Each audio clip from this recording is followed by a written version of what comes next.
नमस्कार, तुमच्या सर्वांचं स्वागत करतोय आपल्या चॅनलवर। सध्या महाराष्ट्रामध्ये ज्या अनेक गोष्टी किंवा अनेक अशा घटना घडत आहेत ज्यामुळे सर्वांना चांगला मोठा धक्का बसताना दिसत आहे। गेल्या काही दिवसांपूर्वी परभणीमध्ये डॉक्टर बाबासाहेब आंबेडकर यांच्या पुतळ्यासमोर ठेवण्यात आलेल्या संविधानाचा अपमान करण्यात आला आणि त्यानंतर जो राडा झाला त्यामध्ये ज्या एका नाहक भीमसैनिकाचा जीव गेला। त्या ठिकाणी ज्या भीमसैनिकाचा जीव गेला तो अत्यंत सुशिक्षित होता आणि LLBच्या म्हणजेच वकिलीच्या 3rd इयरला होता असं सांगितलं जातं। परंतु याबाबत पत्रकार परिषद घेत असताना दीपक केदार यांनी चांगलाच मोठा खुलासा केला आहे। त्यांनी आज पत्रकार परिषद घेतली। त्या पत्रकार परिषदेमध्ये त्यांनी थेट देवेंद्र फडणवीस यांच्यावरतीच अनेक आरोप केलेत। त्या ठिकाणी बोलत असताना दीपक केदार म्हणाले, जेव्हाही महाराष्ट्र राज्याचे गृहमंत्री म्हणून देवेंद्र फडणवीस हे येतात किंवा ते शपथ घेतात त्यानंतर महाराष्ट्रामध्ये आपल्याला अन्याय अत्याचाराच्या बातम्या वाढलेल्या पाहायला मिळतात। त्या जेव्हा पण ते गृहमंत्री बनतात त्यानंतर महाराष्ट्रामधील दलित, बौद्ध, मागासवर्गीय लोकांनाच का टार्गेट केलं जातं असा प्रश्न उपस्थित करत दीपक केदार यांनी पत्रकार परिषद घेतली। तर चला पाहूया नेमकं दीपक केदार काय म्हणालेत। परंतु तत्पूर्वी तुम्हाला विनंती असेल, चॅनलवर नवीन असाल तर चॅनलला नक्कीच सबस्क्राइब करा।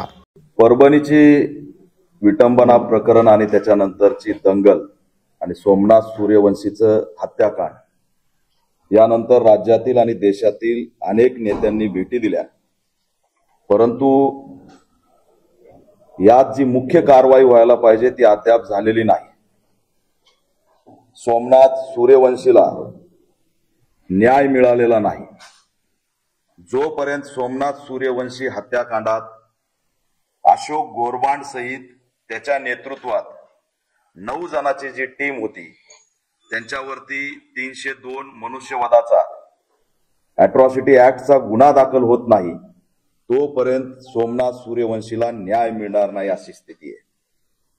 त्याच्यामुळे भेटी चालू आहेत, नेते येत आहेत, मुद्दा देशव्यापी झालाय, पण न्याय कधी मिळणार हा प्रश्न गंभीर होत चाललेला आहे। कुटुंबाला आर्थिक मदत दिलेली नाही, शासकीय नोकरी दिलेली नाही, फक्त मीडियामध्ये आश्वासन सुरू आहेत, कुणीही लेखी पत्र दिलेलं नाही। साधं जिल्हाधिकाऱ्यांनी सुद्धा यात कसलंही लेखी पत्र दिलेलं नाही। केवळ मीडियाला बोलायचं आणि जायचं हे या ठिकाणी सुरू झालेलं आहे आणि हे दुर्दैवी आहे। त्या सगळ्यांनी भेटी देऊन सांत्वन करतात, याचं आम्ही स्वागत करतो, पण इम्प्लिमेंट होत नाही हे संतापजनक आहे। मुळात माझा थेट आरोप आहे की राज्याचे मुख्यमंत्री आणि गृहमंत्री असलेले देवेंद्र फडणवीस यांना दलित आणि बहुजनांचा तिरस्कार वाटतो का हा प्रश्न मी विचारतोय। गेल्या 10 वर्षात एकाही दलित अत्याचाराला देवेंद्र फडणवीस यांनी भेट दिलेली नाही। आज सोमनाथ सूर्यवंशी हत्याकांडात सुद्धा ते भेट द्यायला आलेले नाही आणि जे भेट द्यायला येतात त्यांना तुम्ही पर्यटन म्हणून त्या ठिकाणी टिप्पणी करतायत, परंतु संवेदनशील मुख्यमंत्री म्हणून त्या पीडित कुटुंबाला भेटायची तसदी सुद्धा मुख्यमंत्री घेत नाहीत। त्यामुळे त्यांना बहुजनांचा तिरस्कार आहे का, दलितांचा तिरस्कार आहे का? नुसतं सोमनाथ सूर्यवंशीच नाही तर संतोष देशमुख यांच्या पीडित परिवाराला सुद्धा ते भेटलेले नाहीत। हे मुख्यमंत्री ब्राह्मणवादी विचाराचे आहेत का म्हणून त्यांना दलित आणि बहुजनांच्या लेकरांचा तिटकारा आहे का हा प्रश्न मी या माध्यमातून विचारतोय। विस्तृत माहिती घेतली, याच्या आधी सुद्धा मी येऊन गेलो।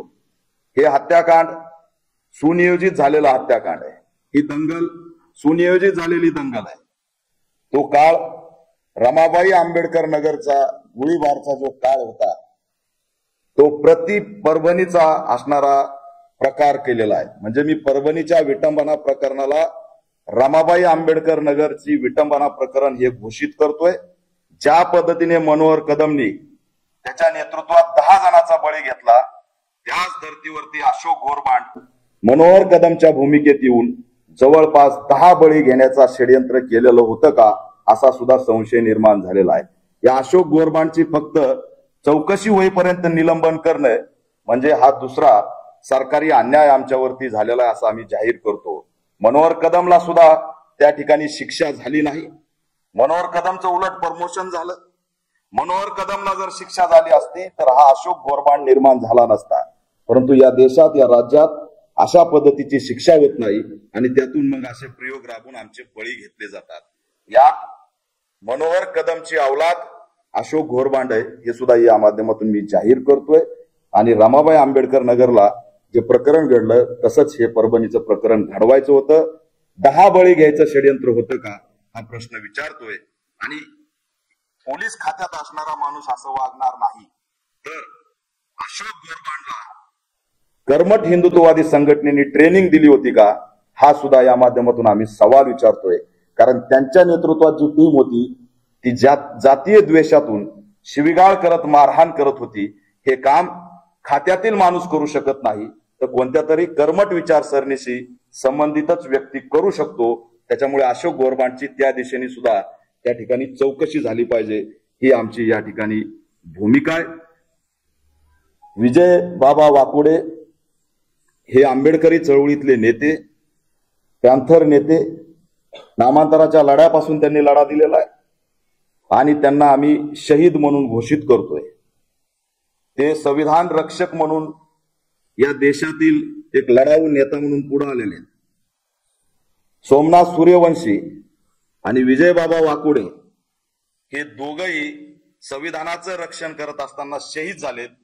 त्यामुळे या दोन्ही शहीदांचं एकत्रित परभणीमध्ये स्मारक झालं पाहिजे, ही सुद्धा आमची भूमिका आहे. आणि परभणीच्या रेल्वे स्टेशनला संविधान रक्षक विजय वाकोडे असं नाव देण्याची भूमिका सुद्धा आम्ही घेतलेली आणि तशी मागणी आम्ही राज्य सरकारकडे या माध्यमातून करणार आहेत. त्यांचं कुटुंब उघड्यावर पडलंय. त्यांच्या परिवारातील एका सदस्याला शासकीय नोकरी द्यावी, ही आमची मागणी आहे. सोमनाथ सूर्यवंशी यांच्या पीडित कुटुंबातील एका सदस्याला फक्त नोकरी नाही तर त्याच्या शिक्षणानुसार त्याला क्लास 1 अधिकाऱ्यासारखी सुद्धा नोकरी द्यावी. आमच्याकडे केंद्रामध्ये थेट सचिव नेमले जातात, पण दलितांचे मुडदे पाडल्यानंतर आम्हाला नोकरी दिली जाते शिपाईची, तर तसं होता कामा नये. जे क्वालिफिकेशन असेल त्या दर्जाचं त्यांना अधिकारी अशी मोठ्या दर्जाची त्या ठिकाणी नोकरी दिली पाहिजे. आणि 1 कोटीची त्यात आमची मदतीची मागणी आहे.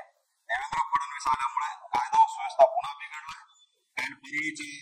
अस्वल आंबा गावामध्ये दलित बौद्ध तरुणाचं कर्नाटकला नेऊन परळीच्या मुकादमाने हत्याकांड केलेलं आहे. यात सुद्धा सरकारने कोणती भूमिका घेतलेली नाही.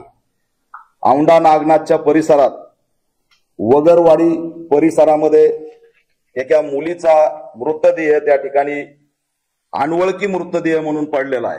त्याबद्दल सुद्धा ओळख पटत नाही. कल्याणमध्ये अल्पवयीन मुलीवरती बलात्कार करून हत्याकांड झालं. तर अशा पद्धतीने रोज महाराष्ट्रात या ठिकाणी कायदा व सुव्यवस्थेचा प्रश्न निर्माण झालेला आहे आणि याला एकमेव गृहमंत्री देवेंद्र फडणवीस जबाबदार आहेत. त्यांना काही विचारलं तर ते मीडियाला गोडबोल्यासारखं निवेदन करतात.